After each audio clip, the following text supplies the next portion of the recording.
Checking यहाँ पर की गई। और जो मेन प्रायोरिटी है सभी मुफ्त क्रय केंद्रों की वो ये है कि एक तो हर एक किसान को शिक्षा समय पर उसी वक्त जारी हो और उसके बाद उसका जो पेमेंट है वो समय पर कर दिया जाए। ये AR को इसी प्रकार से खाद का जो निरीक्षण किया जा रहा है तो खाद के लिए सभी जितने भी हमारे खाद के सेंटर्स हैं, खाद का जहाँ बढ़ रहा था वहाँ आपने निरीक्षण किया, दोनों जगह क्या खामियां पाई गई, क्या निर्देश आपके द्वारा दिए गए हैं?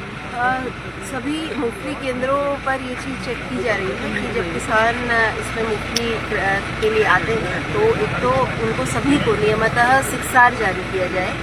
ये भी चेक किया जाए कि जो दस्तावेज़ लाए जाते हैं वो वेरीफाइड हैं या नहीं। इसमें पहली जो प्रायोरिटी होती है वो किसान का रजिस्ट्रेशन होता है। रजिस्ट्रेशन होने के बाद किसान का जो खसरा होता है वो वेरीफाई होता है तहसील पर। वो दोनों डॉक्यूमेंट्स यहाँ पाए गए जो 2 किसान यहाँ लाइन में लगे हुए हैं।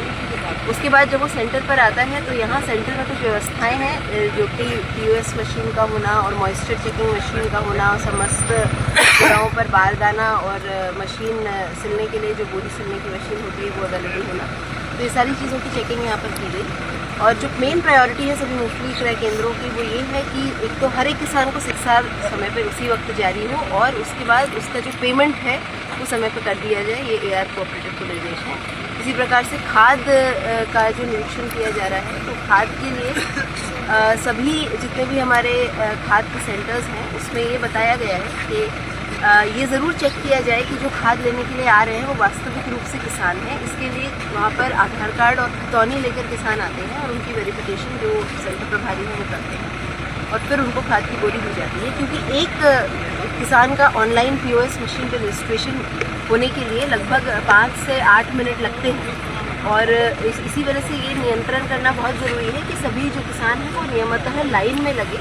और अगर एक किसान पर 8 मिनट लग रही है तो एक दिन में एक लिमिट है जिस पर खाद बांटी जा सकती है। तो पूरा दिन का क्लोजिंग स्टेटमेंट दिया जाए, फिर अगले दिन जब सुबह से खाद बांटी जाए तो उनको जो मॉर्निंग में पहले आए हुए हैं उनको प्राथमिकता देते हुए फिर अगली जो है खाद की बोरियाँ दी जाए। क्योंकि कोई शॉर्टेज होने नहीं दी जा रही है कहीं पर भी किसी स्थिति में। ना तो पहले फॉस्फेटिक फर्टिलाइज़र में शॉर्टेज थी और अभी यूरिया में भी कोई शॉर्टेज नहीं है। तो यही पब्लिक से अपील है कि कोई पैनिक आप नहीं करें।